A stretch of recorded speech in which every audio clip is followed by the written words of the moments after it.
Boa noite, pessoal. Tudo bem com vocês? Hoje meu entrevistado será o Pedro Pôncio, ex-MST.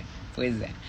Ele morou, inclusive, no assentamento, no acampamento do MST, e nos contará hoje como é viver no MST durante alguns anos. Ele passou alguns anos com a sua família no MST. Ele vai contar mais dessa história assim que ele estiver aqui. Estão animados para hoje, pessoal? Inclusive, esses dias o MST publicou no site que esse bolsonarista, que é o meu entrevistado de hoje, bolsonarista, diz o MST, que ele estava espalhando fake news sobre o movimento. Alguém que morou num assentamento, num acampamento do movimento, está espalhando fake news sobre a vida lá? Não faz sentido isso. Mas enfim, ele já deve estar entrando. Hoje vai pegar fogo. Mas já quero começar aqui falando aqui pro movimento MST, pro Boulos, que qualquer opinião aqui pode não refletir as minhas opiniões. Vamos lá, hoje vai ser muito bom. Deixa eu ver aqui se ele já mandou o convite. O Pedro Pôncio me mandou. Lá vamos nós. Hoje vai ser bom. Hoje vai ser muito divertido. Já tá entrando aí. Olá! Salve, salve, Carlos Piloto. Salve, salve, companhia ilimitada. E aí, tudo bem? Tudo bem, Carlos? E aí, como é que você tá? Tudo bem, tá me ouvindo bem? Tô te Tá me ouvindo ouvindo? bem? Aqui tá Beleza. ok. Tá, Aqui tá ok. também tô te ouvindo bem. Beleza, então. Tudo bem com você? Tudo certo aí? Tudo, graças a Deus. Até que enfim conseguiremos fazer essa bendita live, Sim. né? Saiu, vai dar certo agora. Agora vai. E já começa me explicando, o que é esse boné aí, parecido com o do MST? Rapaz, muita gente já de cara, né, vai dizer assim, vai entrar na live e dizer que você está entrevistando Não, o no dia que eu Boulos. vi a primeira vez, eu achei que. Eu deu um bug na cabeça. Eu pensei, ele tá falando mal do MST, mas ele tá com a roupa do MST.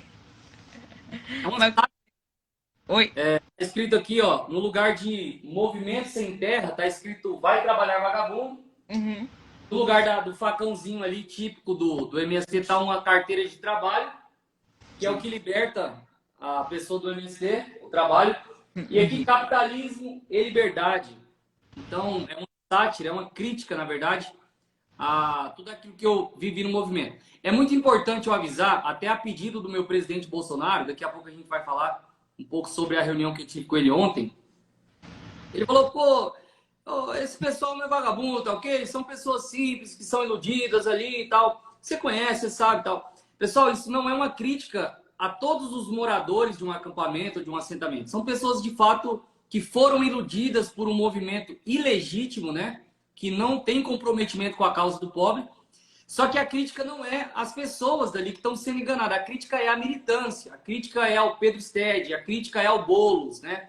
Então, esse vagabundo aqui, né, são essas pessoas que fazem a militância do movimento, enganando pessoas comuns e pobres, simples da cidade, que são ludibriadas por esse movimento demoníaco, né, e são usadas como massa de manobra, tá bom? Não é uma crítica às pessoas que são enganadas, que infelizmente, a minha família, por exemplo, minha mãe estudou até a terceira série, meu pai estudou até a terceira série, minha mãe também até o oitavo ano. Pessoas simples, pobres, despolitizadas, que foram ludibriadas por esse movimento e que estavam lá. Meus pais não são pessoas ruins, né? Eu não Sim. posso chamá-los de vagabundo. São pessoas trabalhadoras, mas que foram enganadas. Então a crítica não é as pessoas em si que foram enganadas, mas a militância do movimento, a pedido do meu presidente Bolsonaro, tá ok? Tá bom. E o MST, ele realmente invade terras ou isso é uma historinha pra boi dormir? Tem matéria para dar com pau. É só você colocar aí no Google MST invade terra, o que mais vai aparecer é isso, né? O MST ele se utiliza de um texto da Constituição, né, de 88, onde diz que a terra deve cumprir uma função social. A pergunta é qual terra, né? A terra de alguém ou a terra do governo? Então eles se apropriam dessa brecha interpretativa para tomar posse de terra de pessoas que, segundo eles, em algumas questões estão em causas na justiça.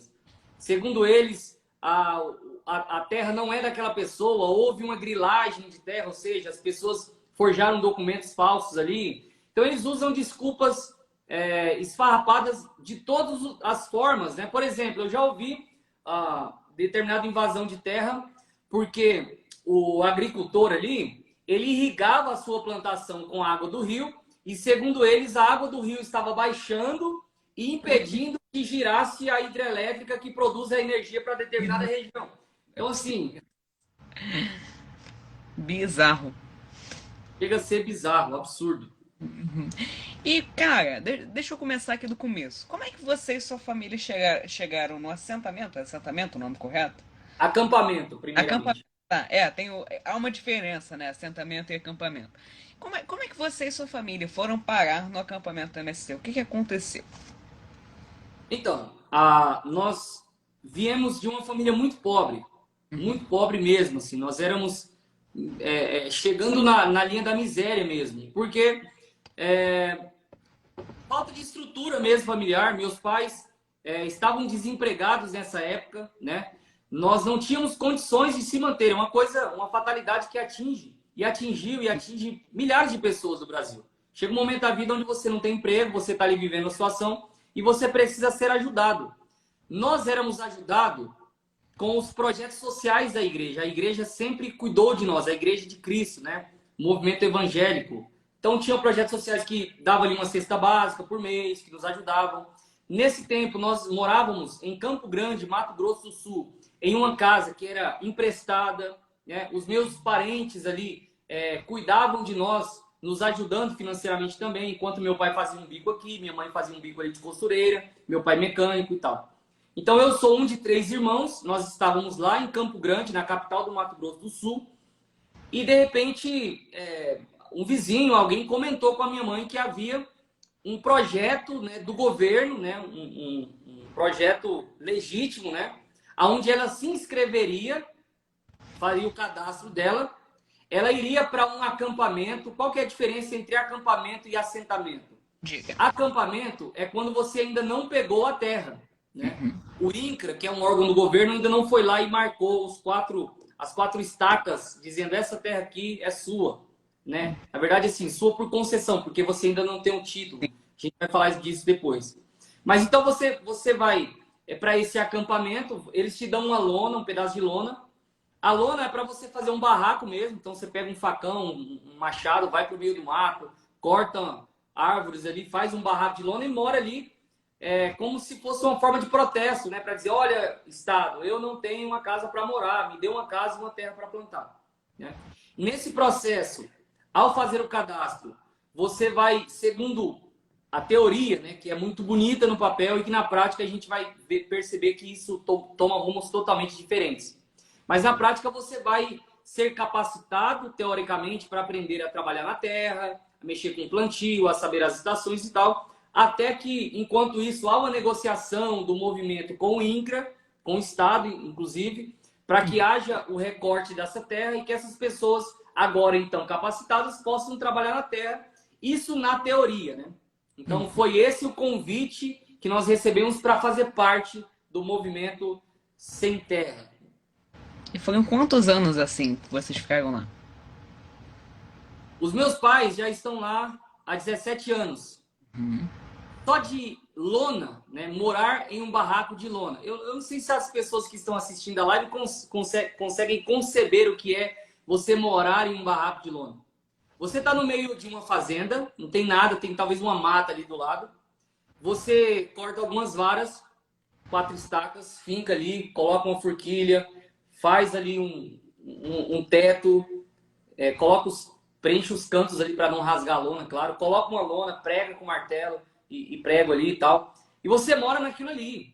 Não tem energia elétrica, não tem água encanada, banheiro é um buraco no chão com algumas tabinhas em cima. Já podem imaginar o quanto isso é desumano, é insalubre, né, para uma pessoa viver. Então, assim, é uma cidade de lona, um acampamento, né? Você pega e você percebe que aquilo ali se estende por quilômetros, porque cada acampamento, tem acampamentos que chega a ter 5.000 famílias ali. Então, imagina 5.000 barracos de lona, né? É uma coisa, assim, cinematográfica, quem mora nesse ambiente. E para mim, que até então era criança, eu estava começando ali a adolescência, eu fui em 2004, onde nós entramos no acampamento do MST em Campo Grande, Mato Grosso do Sul. O nome do acampamento, né, para quem disse aí que eu sou fake news, era Osiel Alves Pereira, né, que inclusive é tido como um mártir do movimento, né, lá em Eldorado dos Carajás e tal. Osiel Alves Pereira, ali perto do lixão. E era isso, a gente teve essa promessa de estar lá 3 meses e moramos 8 anos na lona. Foram 8 anos. Mesmo quando pegamos a terra, né, que o INCRA foi lá e cortou a terra, recebemos a terra dizendo, nessas 4 estacas aqui, isso aqui é seu, né? Ainda moramos mais 5 anos na lona, porque o governo petista, até então na época, abandonou o assentamento. O projeto que era para ser próspero, que era para gerar riqueza, que era para gerar agricultura familiar, nunca aconteceu. Então a gente via pessoas morrendo assim, porque muitas pessoas se enviavam no alcoolismo, né? Então acabava que tinha uma vida totalmente depressiva e aquela coisa toda. Eu vi muitos vizinhos, companheiros, amigos, até o vício do companheiro tá na língua aqui. Enfim. É. E como foi sua infância ali, naqueles anos no MST? Olha, sinceramente, eu gostava, né? Porque para uma criança, você tem uma vida totalmente sem compromisso, sem responsabilidade. Quando chegamos no movimento, eu abandonei a escola, né? Então, para mim era córrego, tinha um córrego lá perto, então era o dia inteiro no córrego, no meio da mata com estilingue, caçando passarinho, né? Vez em quando saía para um protesto na cidade, saía para trancar uma BR, algo do tipo assim, é bem uma vida pautada por adrenalina, né? Até porque quando você entra no movimento, começa-se um processo de doutrinação tão intenso que você se vê querendo comprar essa causa, né? Você se vê querendo se tornar um militante e você começa agora a ser preparado para isso. Então a minha mentalidade era de uma criança que gostava do que estava vivendo. Até quando eu saio posteriormente do movimento, e aí eu vou perceber o estrago que esse movimento causou na minha vida e o prejuízo intelectual, emocional, humano que isso causou em mim. Mas na época até então eu gostava. E no MST, havia uma chantagem? Tipo, as pessoas eram obrigadas a fazer alguma coisa para ganhar terra, cesta básica? As pessoas, havia essa chantagem ou Eu não? sempre gosto de explicar na prática como funcionou para minha família, como que Tá. nós tivemos esse acesso ao MST. Nós chegamos no MST, montamos o nosso barraco de lona. Obviamente, ali os vizinhos nos ajudaram. Teve uma ajuda bem legal ali. É um ambiente, assim, lá dentro, aparentemente harmônico ali com os vizinhos. Afinal, você tem uma comunidade ali, né? Uma Sim. comunidade que vive de acordo com o mesmo propósito. Então, as pessoas se ajudam ali e tal. Só que quando você entra no movimento, que você faz o cadastro e começa a morar lá, existem algumas regras, né? Algumas obrigações. Uma delas é de que cada membro da família é obrigado a pertencer a um setor. Essa ideia de setor é um sistema, na verdade, é uma forma sistemática de organização lá dentro que acontece. Então você tem, por exemplo, a segurança, você tem a saúde, você tem a cultura, você tem a educação. São vários setores de forma que ninguém da família pode ficar sem participar de um setor, né? Então, nesse setor, você vai se envolver no processo de reuniões pontuais, né? Você vai receber ali conteúdos de doutrinação dentro desses setores, explicando o que é o movimento, a história do movimento, os objetivos do movimento. Então, você vai, dessa forma, aprendendo, né? Por exemplo, meu pai, eu sempre gosto de explicar isso, talvez você assistir outros conteúdos, você vai ouvir a mesma coisa, porque é importante, tem muita gente dessa live que não recebeu esse conteúdo. O meu pai, quando chega no movimento, ele e a minha mãe, que são os pais da casa, eles geralmente participam obrigatoriamente da segurança. Por que segurança? E aí vem uma coisa muito curiosa. Os acampamentos do MST, eles são cercados de guaritas. Ou seja, nas entradas e saídas do acampamento existem literalmente uma guarita onde existe segurança 24 horas que são feitas em forma de rodízio pelos moradores do acampamento. Isso é muito curioso. Porque se é algo legítimo, se é algo honesto, para que precisa de guarda, né? E aí vem Exatamente. uma... Nessas guaritas, é uma guarita feita de lona também, afinal tudo lá é de lona, né? E aí você fica lá 24 horas fazendo a segurança, geralmente meio período e vai revezando. E nessa guarita existe fogos de artifício, que em caso de chegar ali algum órgão do governo, ou a polícia, ou qualquer pessoa que não seja bem-vinda no acampamento, é o mesmo sistema de uma facção criminosa na favela. Você solta fogos, Sim. todas as pessoas, independente de onde quer que elas estejam, longe ou perto, no banheiro ou na cozinha, ou no quintal, você é obrigado a pegar uma arma. E essa arma vai ser um facão, uma foice, um cacetete. Ali tem uma cultura de cada um ter o seu próprio cacetete. O pessoal escrevia ali uma frase e tal. Tem essa cultura do armamento, né, interno, porque existe esse conceito revolucionário. Então, soltou fogos, saia de onde estiver. E aí é muito legal para mim que era criança, porque eu vinha aquele formigueiro de gente saindo de todo lado com pau, com pedra na mão, para chegar até a guarita que soltou fogos e aguardar a ordem do militante. Exemplo, eu me lembro várias vezes onde a polícia chegava, né? O militante ia lá com a polícia negociar ali o que estava acontecendo. Ah, viemos buscar um bandido que disseram que está aí dentro. Aí o militante, não, você não entra aqui no acampamento, porque lá, algum tempo atrás, a polícia entrou, invadiu, bateu em alguém, ou veio despropriar a fazenda que estava invadida para devolver ao dono. Então, polícia nunca foi bem-vinda lá dentro, né? Então, nesse caso, nós que éramos a militância, né, os moradores que já foram doutrinados ali, estavam preparados para ir para cima da polícia. A polícia armada e nós com armas brancas ali, pau, pedra. Então, assim, eu me lembro, e esse é o grande problema, eu me lembro que eu era uma criança. E era uma criança que estava disposta a entrar na mira de uma arma de um policial por conta de uma doutrinação.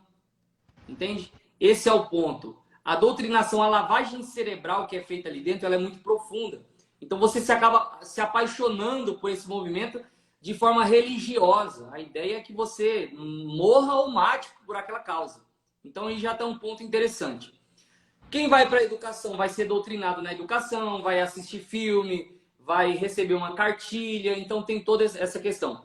E as crianças, jovens e adolescentes necessariamente são encaminhadas para a cultura. E ali, meu amigo, na cultura é onde tudo acontece. Na cultura é o lugar onde existe uma doutrinação muito mais intensa. Porque o jovem tem a força, o jovem tem a criatividade, o jovem tem a mão de obra. E o jovem está numa fase da vida que ele quer viver por uma causa que seja maior do que ele, né? Eu costumo brincar que todo adolescente é psicopata, porque é uma fase da vida onde você não é mais criança, você agora tem responsabilidades, mas você não tem os direitos legais de um adulto. Não pode, né, fazer o que quer. Não, às vezes não tem dinheiro, porque não começou a trabalhar ainda, a maioria, pelo menos, né, não tem condições financeiras de fazer o que quer. Então você está numa fase da vida ali que você não sabe o que vai ser, mas você quer ser algo. Então você é facilmente cooptado por essa ideologia, que é bonita, que é apaixonante, né? E você acaba comprando essa ideia e se tornando militante do movimento. Você lembra exatamente como é que era esse processo de doutrinação? Começava logo nas aulas, nos ensinamentos? Havia uma coisa muito legal lá, que era a tal da mística. Você já viu aquela peça demoníaca, vou nem chamar de artística, né? Aonde eu vou citar duas aqui, por exemplo, que foram virais no Brasil. Uma delas, um cara tá pelado no museu e as criancinhas vêm ali uma coisa abominável ali que tá acontecendo, né? Aquilo ali para eles é uma mística, é coisa artística. Eu não consigo hoje interpretar isso. Na época talvez fazia sentido. E uma outra situação é uma que o Lula tá sentado e aí tem dois caras ali andando para trás, para frente, acabam se beijando ali, dois rapazes e tal, e aquela coisa estranha, aquilo ali para eles é arte. Então, é um processo de doutrinação aonde não é o seguinte, senta aqui que eu vou ler o beabá do movimento, aquela coisa militar. Não é assim que funciona, né? Eles vão vendendo uma ideia através de simbologias. Por exemplo, através da música, né? Eu me lembro uma das canções que são canções cantigas, bem alegres, né? Que se canta no movimento, era assim: arroz deu cacho e o feijão floreou, milho na palha, coração cheio de amor. Ou o amorzinho ali, né? Só que ele diz assim: povo sem terra fez a guerra por justiça. Visto que não tem preguiça, este povo é de pegar cabo de foice. E aí ele vai continuar dizendo cabo de enxada para também fazer roçada e o Brasil se alimentar. Só que a enxada, ela tá ligado à roçada e à alimentação. Só que a foice tá ligado àquilo que veio antes, a guerra. Então a ideia é, povo sem terra fez a guerra por justiça. Ou seja, todas essas passeatas, toda essa depredação pública, como aconteceu na Bayer, toda essa tentativa de invadir o Supremo, como houve, tem matéria aí para mostrar, toda essa violência que é promovida trancando BR e outras situações onde você vai encontrar várias matérias, tudo isso é a famosa guerra por justiça, onde se pega uma foice, que é uma arma, e você vai à guerra por justiça, entende? Então essas ideias vão sendo transferidas para nós na música, vão sendo transferidas no teatro, e aí você vai simplesmente absorvendo isso. E aí existe o que eu vou falar depois, que é o encontro sem terrinha, aonde essa doutrinação ela é mais afunilada e mais intensificada, né? Durante o convívio cotidiano, existe esse processo sistemático, organizacional das doutrinações, e existe também um lugar específico onde a criança vai para a doutrinação mesmo, entende? E como é que era esse sem terrinha? Como é que era isso? Então, o encontro sem terrinha, ele acontecia na época, às vezes, 1 ou 2 vezes por ano, talvez até mais. Eu confesso que quando estava lá, eu não tinha relógio, então eu perdi a noção do tempo, de data, para mim não existia. Era uma vida nômade, né? Você está morando num barraco de lona, com um monte de nômades ali, então é uma parada meio esquisita. Eu já fiquei a ficar anos sem ir na cidade, sem ter contato com qualquer tipo de tecnologia, televisão, vivendo ali no mato mesmo, na fazenda e na lona, e comprando as ideias do movimento. Mas no encontro sem terrinha, milhares de crianças são levadas para um lugar, geralmente uma fazenda, escondida em algum lugar mais distante, mais remoto, e ali vai haver o que seria uma espécie de conferência, de um congresso, né, para crianças. Só que aí você vai assistir filmes do movimento, por exemplo, Diário de Motocicleta, que é um filme muito conhecido, né, que conta a história da vida do Che Guevara, do Ernesto Guevara de la Sierra, conta ali a história um pouco de Fidel Castro, da revoluções que aconteceram na América Latina e tal. E eles começam um processo de doutrinação, fazendo você se apaixonar por figuras históricas que beiram a psicopatia, né? Que na verdade são verdadeiros psicopatas, como o próprio Che Guevara.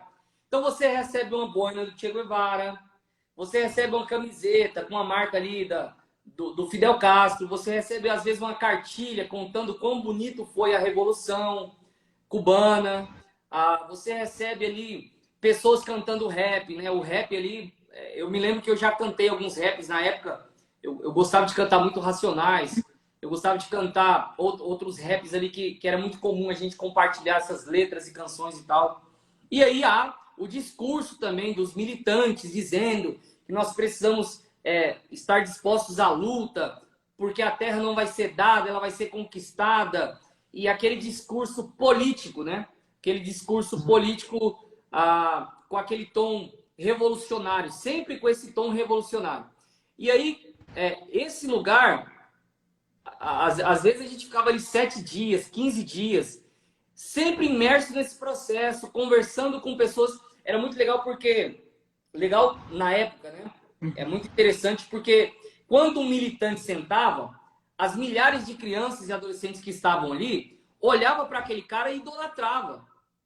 Ouvia as histórias de que ele invadiu tal fazenda, ouvia as histórias de que ele trancou tal BR, de que depredou o carro de fulano de tal. E a gente ouvia aquilo ali com orgulho, dizendo assim, cara, eu quero ser esse cara, eu quero fazer isso da minha vida, entende? Então, os jovens e adolescentes nunca foram preparados para trabalhar. Por isso vai trabalhar vagabundo aqui, né? Por isso, eles nos ensinavam a ter ódio do agronegócio, a ter ódio de empresários, né? E aí tem um poema que eu aprendi lá, eu gosto de contar esse poema, porque mostra o quão bonito eram as poesias que nós aprendíamos lá quando falavam de amor. Quando nós íamos por exemplo, destilar o nosso ódio aos capitalistas, né? Ou a um país capitalista, até então os Estados Unidos, havia um poema que nos ensinavam que era mais ou menos assim: Satanás desocupado teve uma ideia infernal. Foi criar uma serpente para fazer somente o mal. Pegou 10 cachorros doidos, leite de canguru, urina de 3 gambás e a tripa de urubu. O espírito de Caim, cachaça de cana preta, 20 quilos de maconha e a capa do capeta. 1 litro de gramocil, algumas bicheiras de porco, 20 doenças do mundo e um maribondo caboclo. Tudo isso foi colocado numa panela a ferver e assim criou forma de gente como o diabo quis fazer. Satanás, achando pouco, misturou merda de porco até achar que ficou a puxa. E ao soltá-lo pelo mundo, batizou o vagabundo por George W. Bush. Meu Deus. É um poema que eu aprendi, não consigo esquecer. Muito bonito. Bem educativo. Bem educativo. Meu Deus. Você tem alguma denúncia em especial relacionada ao MST? As coisas que você viveu lá? Cara, eu acho que nenhuma criança deveria passar pelo que eu passei, né? E o que acontece é que, obviamente, no governo Bolsonaro, as invasões diminuíram drasticamente. Até conversando com ele ontem, quando eu estava com o presidente, ele mencionou isso, né? No tempo do Lula, era uma invasão por dia. Né? No tempo da Dilma Rousseff, se eu não me engano, aproximadamente 250 ali por ano, ou 30 por mês, uma média. E quando você tem o governo Bolsonaro, foram 5 invasões no seu mandato. Então, assim, você vê que isso caiu drasticamente, né? O movimento, o MST, existe uma matéria que mostra, que faz essa denúncia, a professora Ana Campagnolo, né, deputada estadual por Santa Catarina, se eu não me engano, ela denuncia, né, que o MST tem um convênio com a Venezuela. E nesse convênio estabelece uma causa revolucionária, ou seja, implantar o socialismo na América Latina. O MST se torna, então, um braço, né, um braço socialista da Venezuela. Você tem, na época, várias matérias confirmando, dizendo que o MST chegava a receber ali 20 milhões de reais, financiamento de dinheiro público para essas práticas.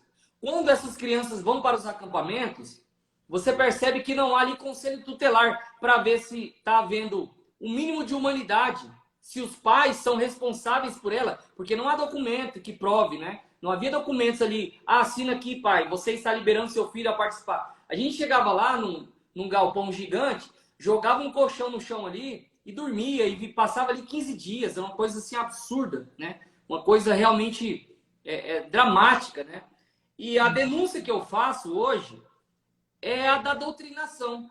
Eu acho que nenhuma criança deve ter como herói psicopatas como Che Guevara, como Carlos Marighella, que escreveu um livro chamado O Manual do Guerrilheiro Urbano, ensinando estratégias de guerrilha. E nós tínhamos acesso a esse material, ensinando a matar policiais. Então, eu acho que nenhuma criança deve passar por isso. Milhares de crianças passaram por isso e eu acho que nós precisamos criar leis que criminalizem esse movimento como um movimento terrorista, que é o que eu acho que ele é. Sim. Qual foi a sua pior experiência no MST? A minha pior experiência no MST? Uhum. Eu acho que esse processo de lavagem cerebral, ele me fez muito mal. Por exemplo, quando eu fui para o movimento, eu abandonei a escola. Chegando no movimento, quando era o acampamento em Campo Grande, Mato Grosso do Sul, eu então ia ali para uma escola perto, né, na cidade. Uma van escolar nos levava. E quando nós fomos para outra fazenda, então nós tínhamos a escola rural, né? E aí você tinha lá todo um processo de uma supervalorização de Paulo Freire, né?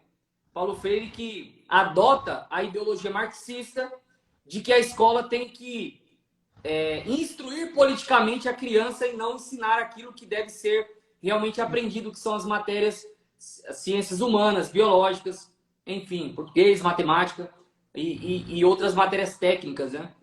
Então, isso me fez muito mal intelectualmente. Eu acho que hoje eu deveria estar anos-luz intelectualmente, profissionalmente, como cidadão, daquilo que eu sou hoje.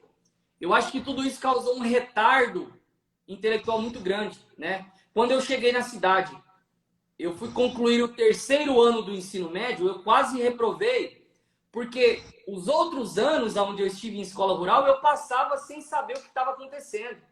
Simplesmente Paulo Freire na veia, a gente discutia ali sobre o assunto, tinha as noites culturais onde rolava sexo, droga e MPB, não era rock and roll, então sexo, droga e MPB. Então assim, forrozão, era uma coisa assim muito, eu não consigo discernir o que era. Havia ali, por exemplo, uma diretora que eu gostava muito, que era a diretora Viviane, que era uma mulher que tentava levar uma boa qualidade de educação, que era professora, se tornou coordenadora. E eu me lembro dessa figura que realmente buscava dar um crescimento para aquela escola, para aqueles alunos. Mas era numa multidão de pessoas que não queriam nada com nada. Eram professores que às vezes eram militantes do movimento, eram professores ali que sequer tinham uma formação acadêmica, sequer tinham ensino superior.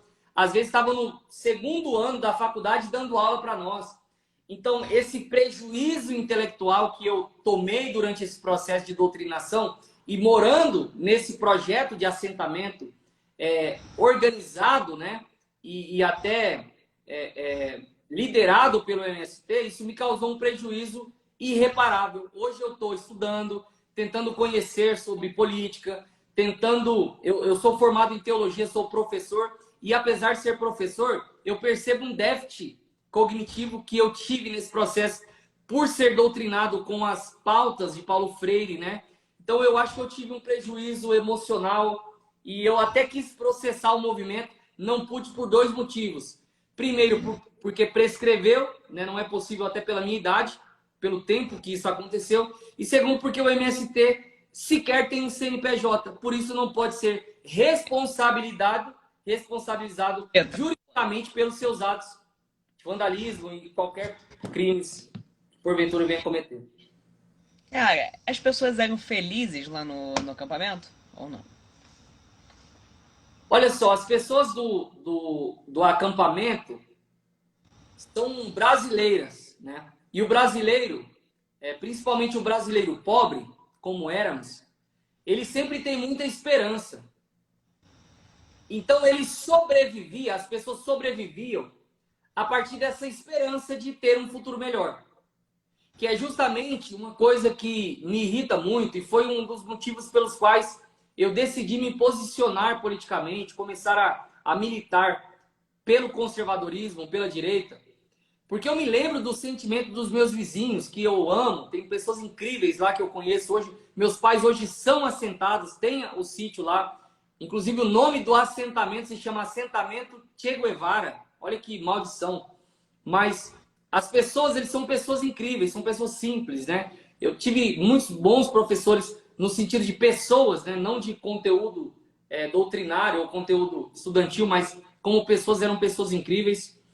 E eram pessoas que tinham essa expectativa. E talvez a minha revolta é porque os governos petistas usavam essa esperança da promessa de um futuro melhor. Olha, a terra vai sair. Olha, se nós lutarmos, a terra vai sair. Se nós fizermos protesto, a terra vai sair. E as pessoas ali sempre com aquela esperança, aquela expectativa de ter dignidade.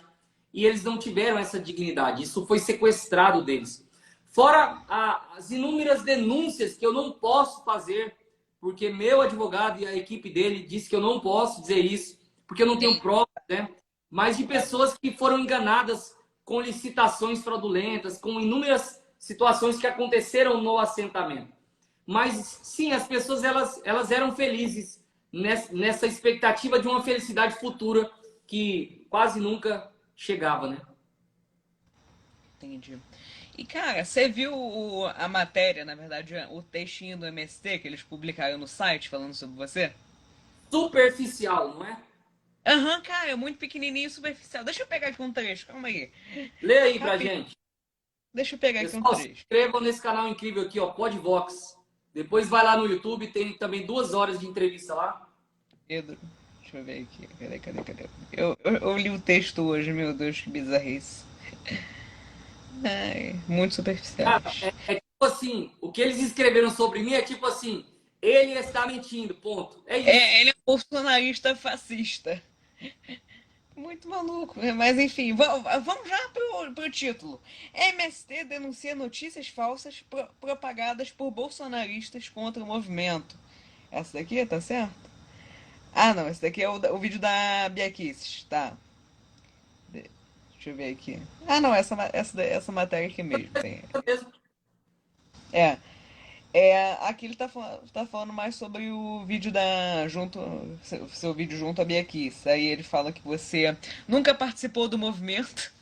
É essa a matéria deles. Só tem isso. Eles Pois não é, e mostram documento, não mostram provas, não mostram nada. Uhum. E o que foi isso? Eles falam que você não participava do movimento, sendo que você morava lá. Tem foto.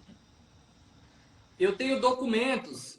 Assim, meus pais ainda não têm o título da terra, né? Aham. Mas a terra, de alguma forma, está no nome deles, né? Existe um documento que prova que eles são assentados, que receberam a terra da reforma agrária. E eu tenho esse documento aqui, né?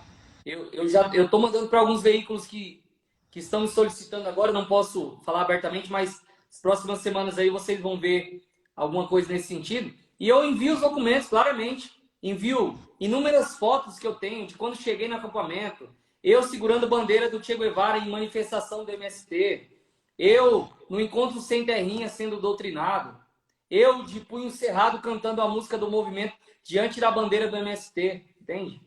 Eu tenho legitimidade e provas para dar com pau aí, para provar toda a veracidade daquilo que eu falo. Entendi. E agora me conta aqui, só a gente já tá terminando, então para terminar com chave de ouro. Me fale sobre o Boulos agora. Vamos falar de coisa boa. Enfim, descreva aqui o Boulos em uma palavra e explique por quê.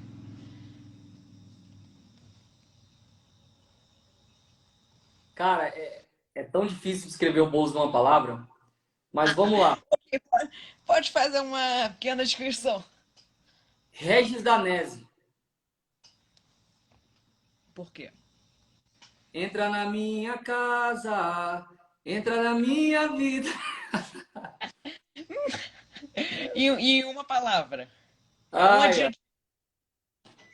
um criminoso. Por quê? Porque eu acho que o movimento MTST, na verdade, o Boulos, ele é, ele é líder do MTST, certo? Certo. MTST. E o movimento MST é o sem teto, não sem terra, tá? Aí Tá. o movimento MST, no caso, seria o Pedro Sted, né? Uhum. Eu acho que é ilegítimo o que eles fazem. Tentar invadir propriedade de pessoas que têm o direito àquela propriedade. A propriedade é um direito sagrado de uma pessoa, né? O trabalhador, ele deve receber a paga pelo seu trabalho. O trabalhador, ele deve receber o fruto do seu trabalho. Se você não condiciona um pagamento, qual é o significado do trabalho? Ou seja, a propriedade privada existe para garantir que o trabalhador seja pago por aquilo que ele faz. Quando você tira essa ideia da propriedade privada, dizendo que a casa também deve cumprir uma função social, se ninguém está morando, ela deve ser entregue para alguém ou qualquer coisa do tipo, você desestabiliza todo um país. E eu acredito que isso chega a ser criminoso, entende? Entendi. Pedro Pôncio, muito obrigado. Essa entrevista foi muito, muito boa, muito divertida. Você tem alguma consideração final? Pessoal, meu Instagram, vocês viram aí, Pedro Ponce Brasil. Eu estive ontem com o presidente Bolsonaro, foi um tempo incrível. Eu queria só mencionar isso porque eu achei muito importante. Eu sou anônimo, né? Eu não sou alguém de relevância nacional, não sou alguém de relevância sequer na rede social. Agora que eu viralizei, tem uma galera me seguindo aí, comprando a minha bandeira. Mas ontem, estar diante do presidente da República, ser convidado até ir ao Palácio da Alvorada e ver um cara que havia viajado mais de 30 horas, saiu da Inglaterra, foi para os Estados Unidos, discursou na ONU, chegou totalmente cansado, fez uma live e ainda após isso ouviu a minha história, quis ouvir a minha história, permitiu que eu tivesse voz. Ele, como representante do Estado, do governo, da República, ouvir uma pessoa comum durante vários minutos ali, questionar, perguntar da minha história. eu acho que isso foi muito importante para mim. Realmente, eu consegui dar esse grito que estava entalado na minha garganta. Então, eu queria agradecer as pessoas que me seguem, as pessoas que acreditam na legitimidade da minha causa, em contar essa história, mostrar os bastidores daquilo que as pessoas não conhecem, né? E eu digo o seguinte, muita gente, mas por que o MST é um movimento terrorista? Eu pergunto, se não é um movimento terrorista, por que é que quando eu denunciei, 90% das pessoas que vieram para o meu perfil temiam pela minha integridade física? É porque esse movimento aterroriza o Brasil desde 1984. Então, realmente, nós devemos acreditar nessa causa e pedir que as autoridades, os deputados, venham aprovar leis que criminalizem esse movimento, para que crianças não sejam doutrinadas, para que o pobre não seja usurpado na sua esperança e venham, então, ser frustrados na sua dignidade. Deus abençoe vocês. Um prazer estar aqui, Carlos. Bem, Obrigado então, pelo seu engajamento, pela sua obrigado, disposição de estar contando a nossa história aí para mais pessoas. obrigado, Pedro. Muito boa noite. Deus abençoe.